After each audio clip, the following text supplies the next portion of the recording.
Welcome to The Secrets of Success. By following the proven techniques of the guests who appear on this series, you'll learn that even successful people run into detours and failures, and how you can apply their success techniques to change your life. You're now listening to the most unique show on radio, the show dedicated to making you a success. Are you ever not working? Malissa Clark will help us find out. Melissa, thanks for being with us today. Hey, thanks for having me. Now, I was kidding you before the show because your life's work has been studying people who overwork. That just sounds like such an interesting combination to me and something almost so difficult. So can you explain that and go into it a little bit? Yeah, definitely. I like to call it me search, trying to understand more about myself. So then I study it for my job. But yeah, pretty much since graduate school, so pretty much my whole career as a professor, I've been studying overwork and workaholism, and it's because I personally relate to it. I've always had those tendencies to go way above and beyond what's necessary, even from a young age. So when I got to graduate school, I thought, hey, I'm just going to study this and try to understand why I'm like this, why I always feel like I have to be going. And yeah, so that journey has led me all the way to writing this book. Now, just if someone thinks of it, and of course the people who we have on the show are obviously very knowledgeable, top of their field, either they're authors, they're professors, they're researchers, they're people in fields where they do hands-on work and they're actually out there. Just by necessity, aren't those people who are going to be in the overwork category? Probably. Yeah. It's a fine line, right? I think, and I'm type A personality, want to be successful, hard driving. So I do think there's a way to do all those things, but also recognize that there might be aspects of that hard driving nature that could be detrimental and could be something to pay more attention to and try to rein back a little bit. Because, I realize I'm surrounded by people as well that are highly successful and do work many hours. And I'm not against hard work, certainly. I'm just about working smarter, I guess you could say. I think that's a good word, because I was going to say, again, in your world, you probably see someone up the ladder who's working, and when you go home, they're there 10 minutes longer every day. And you say, maybe I should stay 5 minutes longer. And I'm using you as the example of all of us, that are we the first one out or the last one out? And is that good? And I know from your book, Never Not Working, that you say our relationship with work is becoming more and more unhealthy. It is. Yeah. Technology is just making it much easier for work to be around us all the time. And again, I am not perfect. I'm guilty of this myself. I have email on my smartphone and I know I should completely take that off. But yet I don't, because that's just kind of the world we live in right now. And a lot of people are working from home more, and that also blurs the lines between what's work and what's not work, and also builds these temptations to just do a little bit, even if it's after hours. And it's just a very slippery slope for sure. Is that confined to the United States or parts of the country, or is that worldwide based on your research? It's worldwide. Absolutely. There are some cultures where it's worse and more pervasive, certainly. And U.S. is one of those cultures that it's just we are socialized from a very young age, pull yourself up by your bootstraps, and that Protestant work ethic that many of us are taught. But there are other cultures, that are just as bad, if not worse, than here in the United States. And there are some countries that are doing it a lot better. So we can aspire to be more like them. If I took good notes on your book, I have a note here that says we're actually working 3 hours longer, I guess each workday, it says, since the pandemic. Is that right? Because that's within a 24-hour span, right? Am I reading that correctly? Yeah, it's a little tricky to pin that down exactly. But if you think about it, we really don't have set work hours. Many of us don't go to a factory and clock in and then clock out and then we're done for the day, right? Knowledge workers, myself being one of them, And it's theoretically possible to work at any time because, again, we can work from home. We can send in a quick email or text from our phone. And so it's difficult to quantify, but when you look at time use studies and really pinning it down to when people are doing any sort of work related thing, it's just kind of crept into so many different spaces in our lives. You know, it's at the dinner table, it's in front of us when we're watching TV. And so it's more hours, and it's also not just that, but it's more time spent thinking about work, which I would argue that's also time spent working.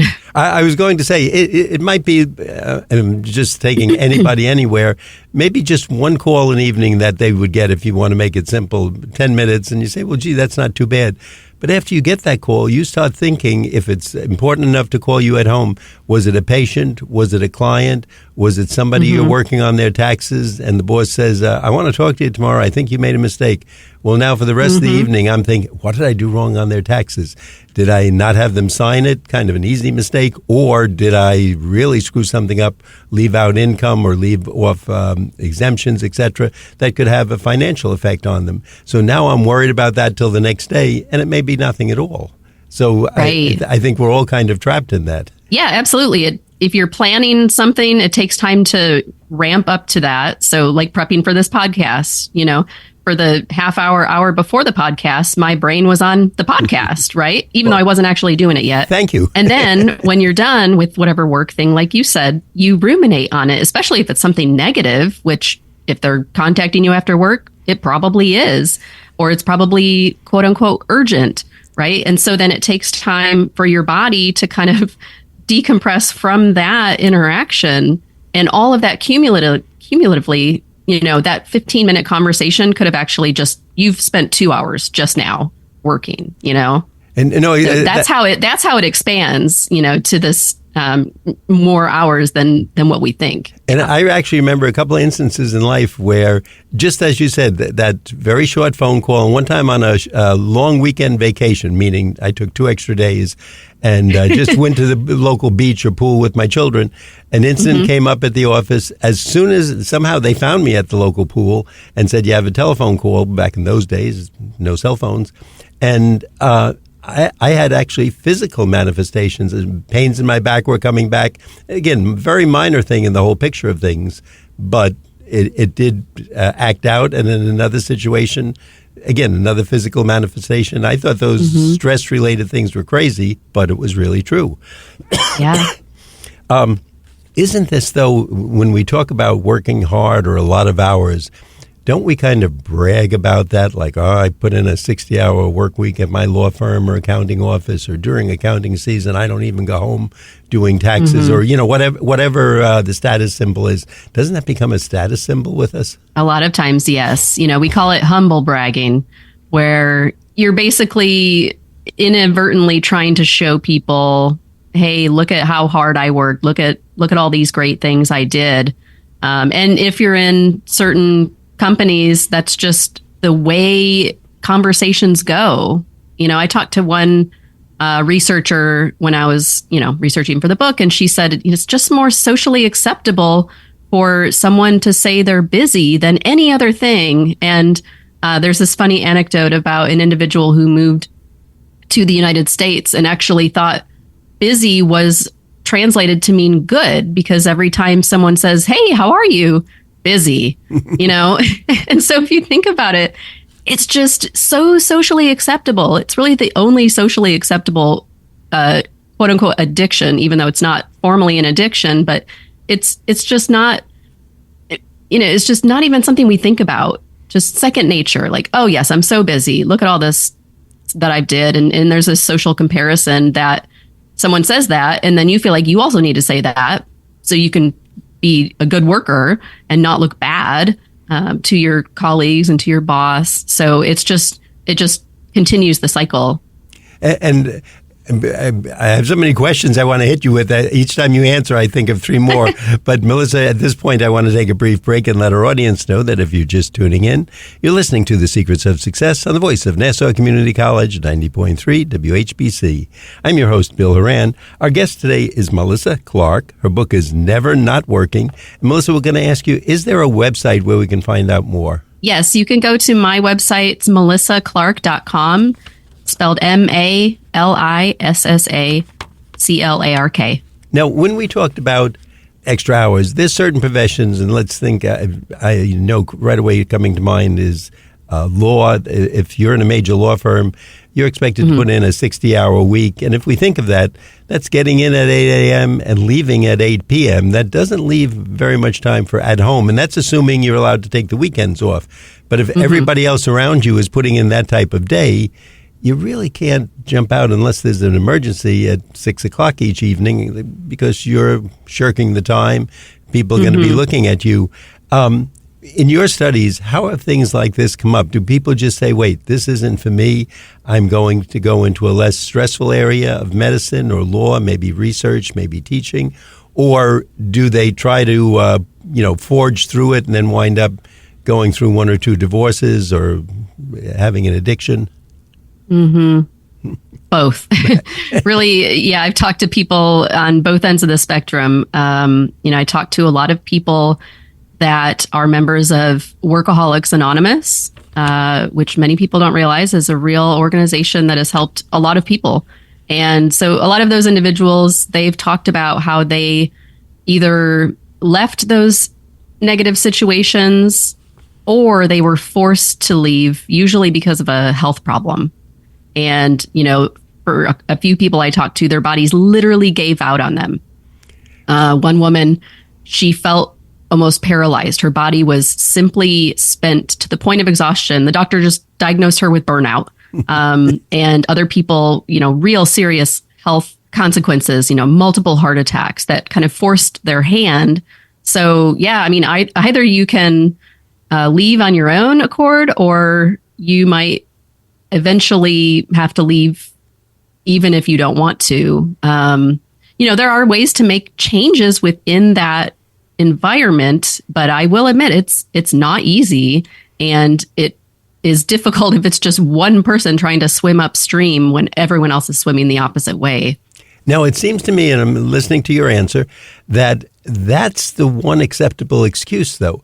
If there's a health reason, if I say I'm working 60 hours a week, and using the example I gave you, which is very real for major law firms, and I'm sure for doctors and people in professions, detectives, where their day really doesn't just end. And even if they're home, they may get that call you talked about.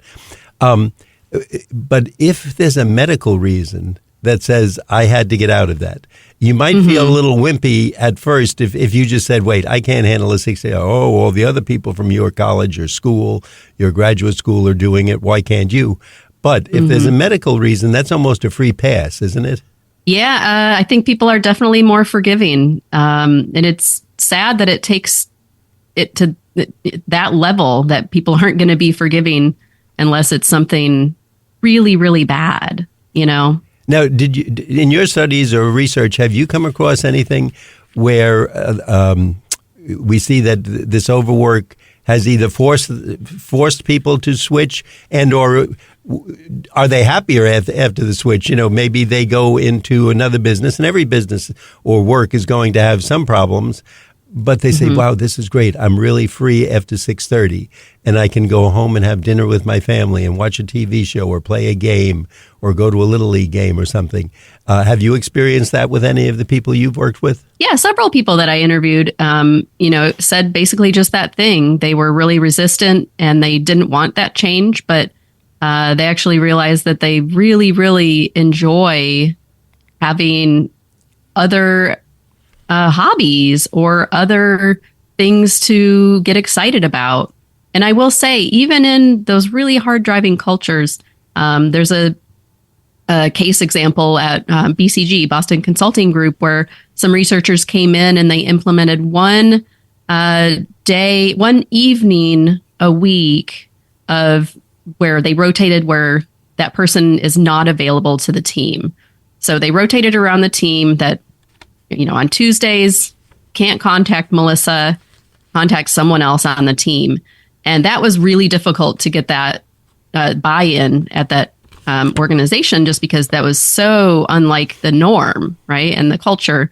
But by the end of this experiment, the workers overwhelmingly, and there were a couple of exceptions, but overwhelmingly were very grateful that they stuck with it, because they realized this is so refreshing to have an evening where I know I'm not going to be contacted.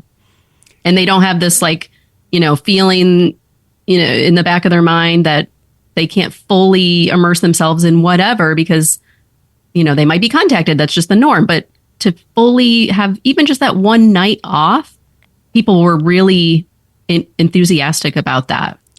Now, so even just little things like that can really change perspectives. You mentioned something, and when I read your book, I really had to reread that paragraph because I wasn't sure if it was a joke or not. You said there's a group called, is it Workaholics Anonymous? Yeah, it's not a joke, I swear. Now, we hear of alcoholics, and there's some other groups, so that's what's usually in our mind, or sitcoms on TV. But I thought you were joking about it, and then as I read on, I said, I think she's serious.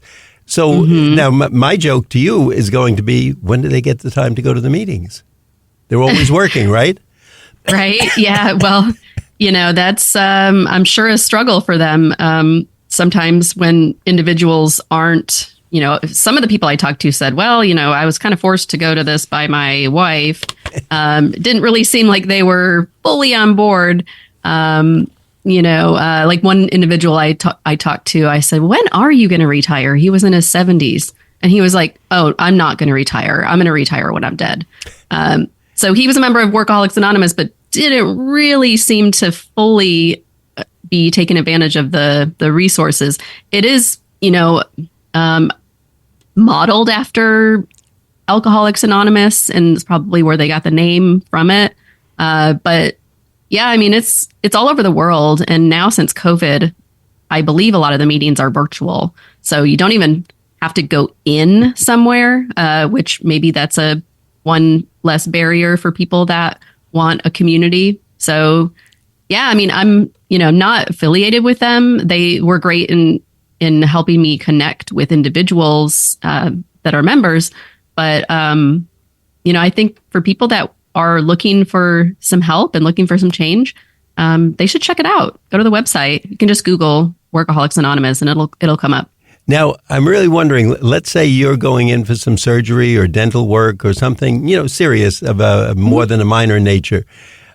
Don't you want the workaholic on the staff taking care of you? Because Dr. Mary or Dr. Joe, they're the ones who really are dedicated. If they're there that long during the day, unless they're just sitting in the cafeteria, and I'm joking about that, aren't they the ones trying to stay up on things? If they're doing 5 or 6 procedures or operations a day, they're probably better than the others because they're seeing it all and, just building up experience. Wouldn't that be the person you really want to go see or want working for you? That's a great question. I would want someone with experience, but I don't know if I would necessarily want the workaholic, because as we work longer hours, we simply just aren't as productive. We aren't as effective. And so, economists have run models on this, and someone working 70 hours a week is no more productive than someone who's putting in 55 hours a week. They may be spending more time in the, hospital, but really they're oftentimes not as sharp as they would be if they had just started their shift. I think of myself like when I start the workday and then when I end the workday. If I'm at the end of the workday, I'm more tired and I just don't feel like I am as on my game, I guess you could say. So I'm not saying that you don't want someone at the end of their shift, but I am saying that cumulative effect of not taking adequate care of yourself and not resting and recovering, which is what our body needs to be more productive and engaged when we come back to work. That long-term buildup, the cumulative stress on the body, it does take a toll. And so don't get me wrong, I'm not saying, anything negative about, how surgeons would perform at the end of their shift or a long work day. I am saying, though, that cumulative effect can, eventually take its toll, and we can work smarter, not longer. We really can. I'm going to work smarter right now, Melissa, because I'm going to let our audience know that if you're just tuning in, you're listening to The Secrets of Success on the voice of Nassau Community College, 90.3 WHPC. I'm your host, Bill Horan. Our guest today is Malissa Clark. Her book is Never Not Working. And Melissa, once again, we're going to ask you the website if people want to learn more. Sure. It's my name, melissaclark.com, spelled MALISSACLARK. Melissa, one of the things I was just thinking of, as you answer every question, I'm thinking of the next three questions because you're bringing out so much, to me, very interesting information. Is there a profession that would really surprise us with the overwork strain? Now, to me, when I started looking at your book, I thought, oh, medicine and law. Those are the two that would come out. Accountants during tax season and detectives when they really get on a case that bugs them. But are there some professions that this applies to where we probably wouldn't even think of it unless we're talking to you? I think one thing that stood out to me is that there's really not a profession where there's an exception.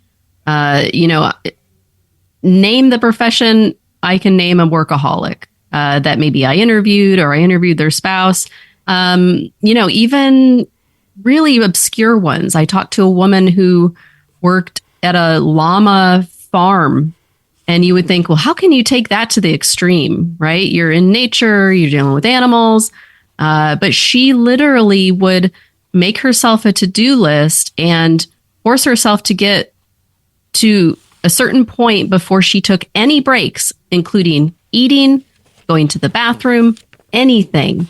And in addition to her job, she also wrote a book on caring for llamas. So, you think of any job and you can take that to the extreme. You really can. So I think that was what's most surprising to me, because you do think about certain occupations, but when you think about it more, I talk to a lot of educators, for example, tons of teachers that work K through 12, and you would think, well, they get done with the workday at 2:30, but they don't, though. They will stay. They will organize the classroom. They will prep numerous new activities for the next day. Any job can be taken to the extreme. And when you say that, I'm thinking, like anybody else, there's people who are a little overweight, and then there's those people who are a lot overweight, and there's people who love to do weightlifting and train, but there's others who will do it 7 days a week, and they won't eat an extra grain of sugar. Does this go to extremes where, in a middle view, it might be okay? Or, if you work 20% extra, you want to get ahead. You really like being a teacher. You enjoy fixing up your classroom. That's your pride and joy. And an example of your work, what a nice classroom, and that the students do well on tests, etc. Do you find that, so a little bit of overwork is okay, but like anything else, too much is more than enough? I generally agree with that. I think throughout our lives, there are going to be times when we have the luxury of spending more time working, maybe before we have kids or after they're out of the house. Or it is a busy time. If you're an accountant and it's tax season, there's going to be ebb and flow about, how your workload is just generally, but also throughout the span of your life. When you talk about things going to the extreme, I am reminded of what a lot of people say to me when I talk about workaholism is they say, well, but I love my work. It's okay that I'm working long hours because I enjoy it. And I would say back to them, anything to the extreme can be a negative, like what you talked about. You can take exercise to the extreme. You can take dieting to the extreme. You can also be an engaged worker to the extreme. And research has shown there's a curvilinear effect of work engagement. So now we're not talking about workaholism. We're talking about engaged workers, that there's a peak of when, you get that great productivity, creativity, and then it goes down. And what happens then is you've kind of bridged that line between being an engaged worker and taking that to the extreme and maybe exhibiting some of these workaholic tendencies at the same time. You can be both, right? So it's not that, oh, because I'm engaged, I'm not a workaholic, or vice versa. No, a lot of people actually really love their work, but they also have some of these negative tendencies to not be able to shut work off, to be thinking about work all the time, to feel like they ought to be working. Well, that's basically both.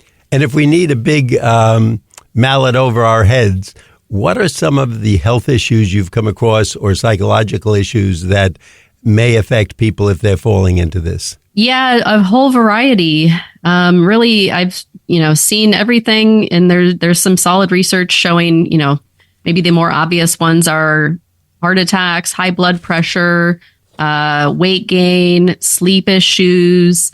But there are some that people don't think about. When our body is always in fight or flight and always revved up, it's not healthy to constantly be in that state. Our bodies need to go back to baseline in order to kind of calm our systems. And so constant stimulation can lead to inflammation, which that has been linked to autoimmune disease, even increased risk of cancer. I mean, so you can go down the road. Now, it's hard to pinpoint that exact link, right? But it's definitely a risk factor for a whole host of negative health outcomes.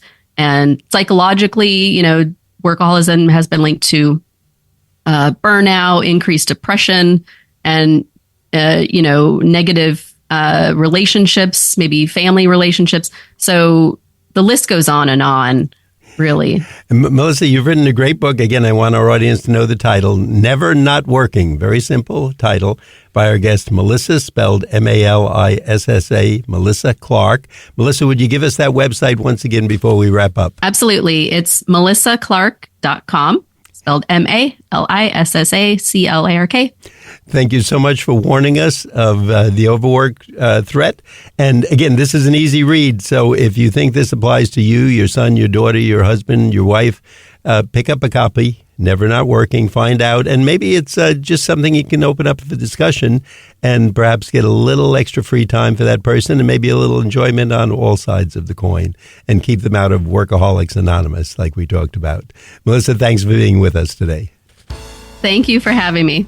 I'd like our audience to know that you've been listening to The Secrets of Success on the voice of Nassau Community College, 90.3 WHPC.